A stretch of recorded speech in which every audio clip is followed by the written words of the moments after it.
Hey everyone, thanks for joining us. We are Feenix Films, and this is DIY filmmaking. This episode's topic is what will make a film stand out. Character development, some other things that go into making your film as good as, if not better than, what else is out there. So, Dave, you want to get started? Sure.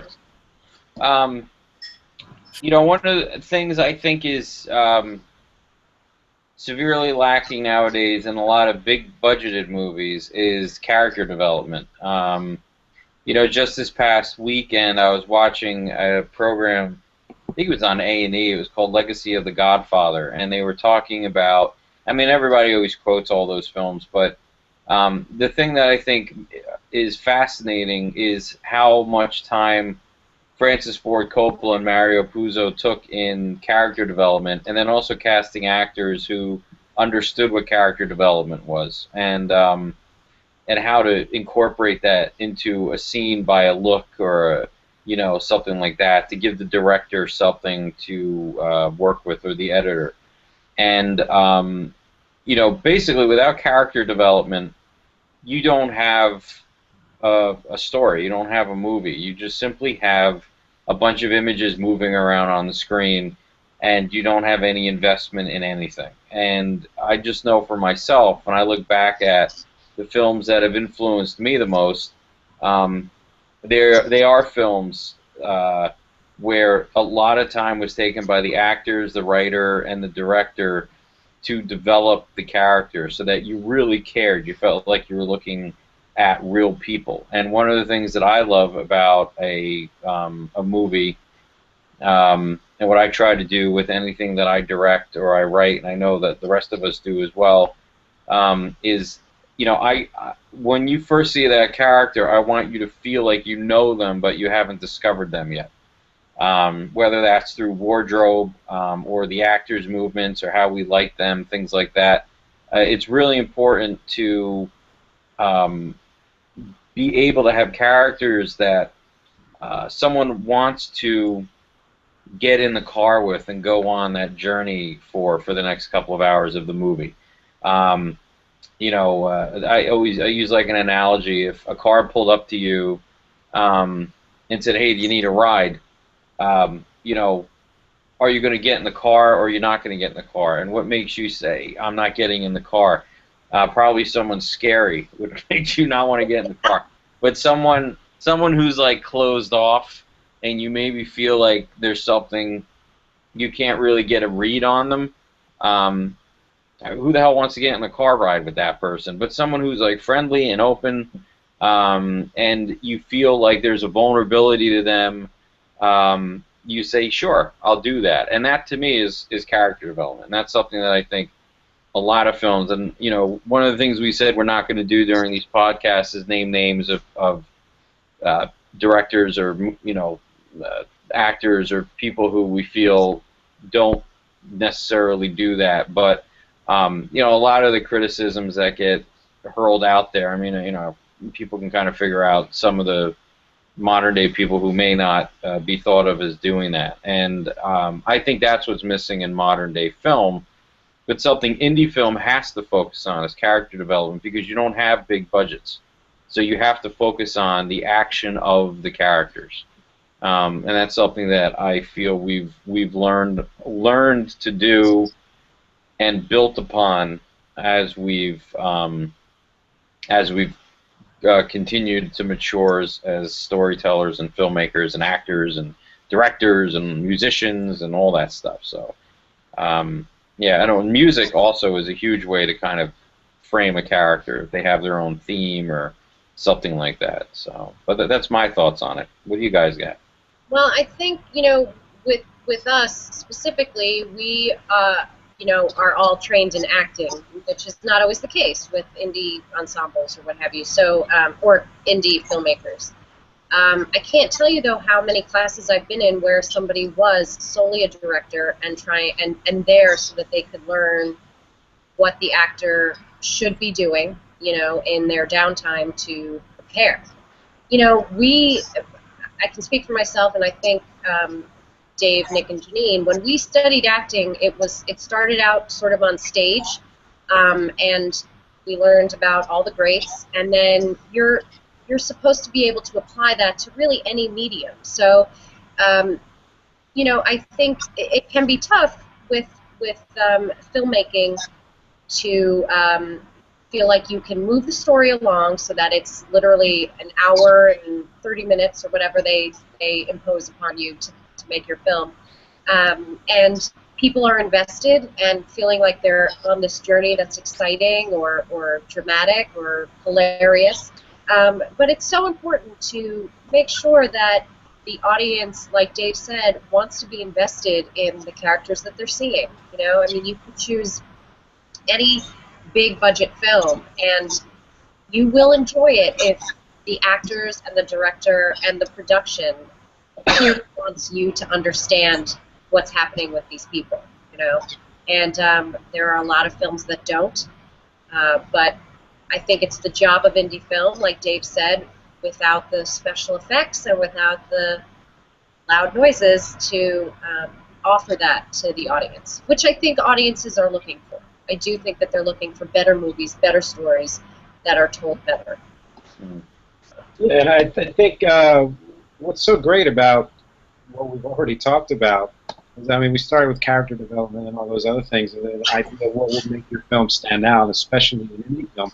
But we talk about this all the time, and I know we're going to have podcasts on the technical aspects of things, lighting, camera, sound, music, or getting more in screenwriting and directing and all the individual aspects of things. But what is, I think, important to stress here, and one of the things we prided ourselves on from the get-go, even before we knew as much as we wish we had known then about the technical specs, which we, of course, have learned since then, is that we had good writing, good directing, and good acting.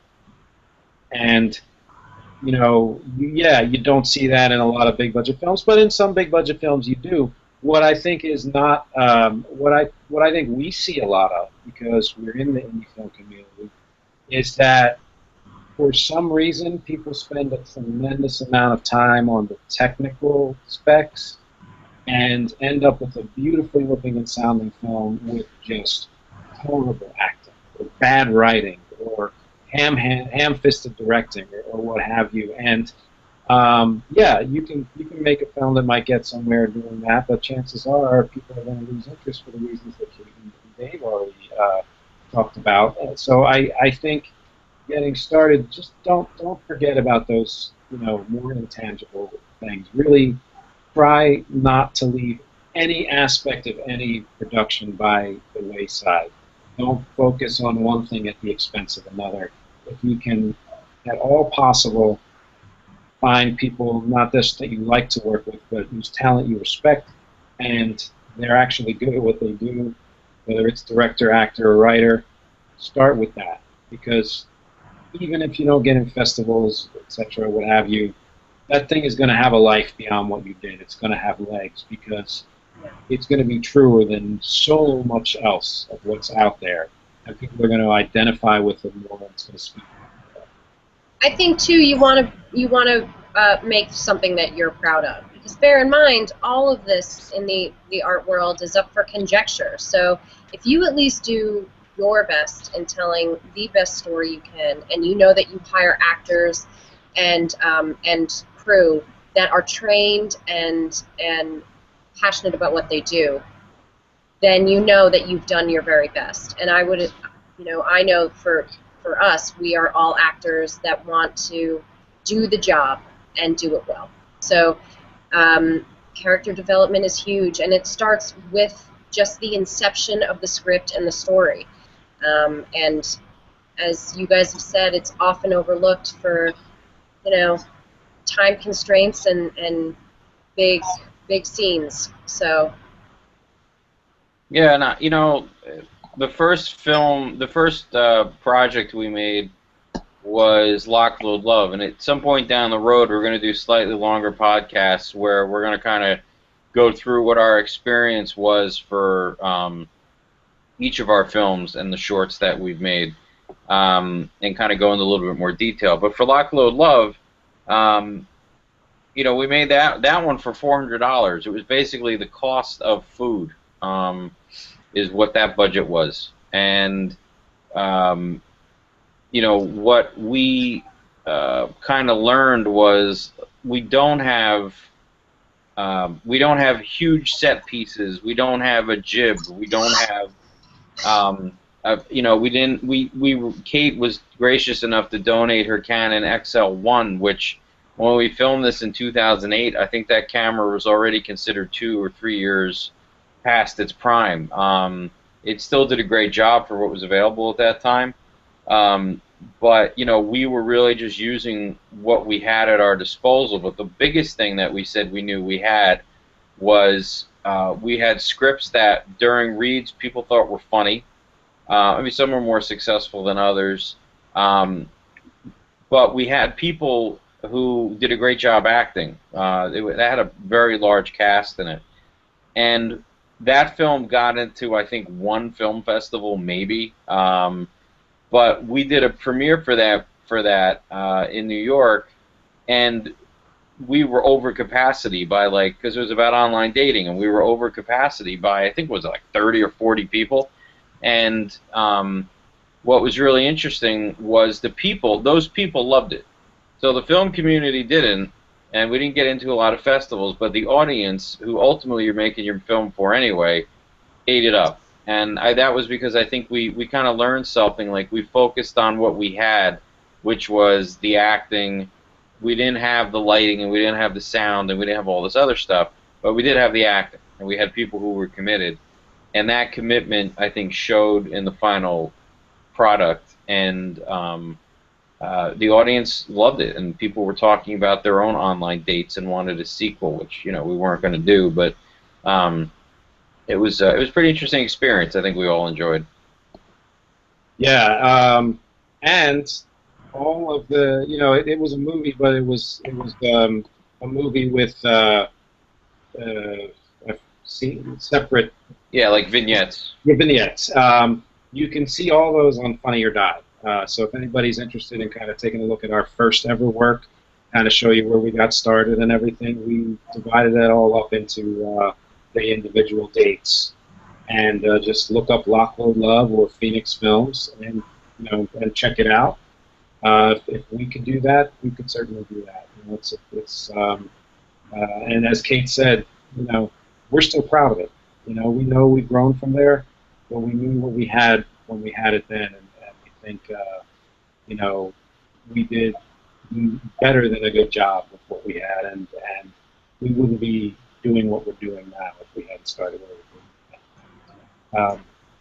Okay, so that's character development and what it would take to make a film stand out. Thanks again for joining us. I'm Nick, and on behalf of Dave, Kate, and the invisible Janine, who will show up eventually, we promise. This is Feenix Films. Join us again next time, and leave your comments, questions, check out our links. Thanks.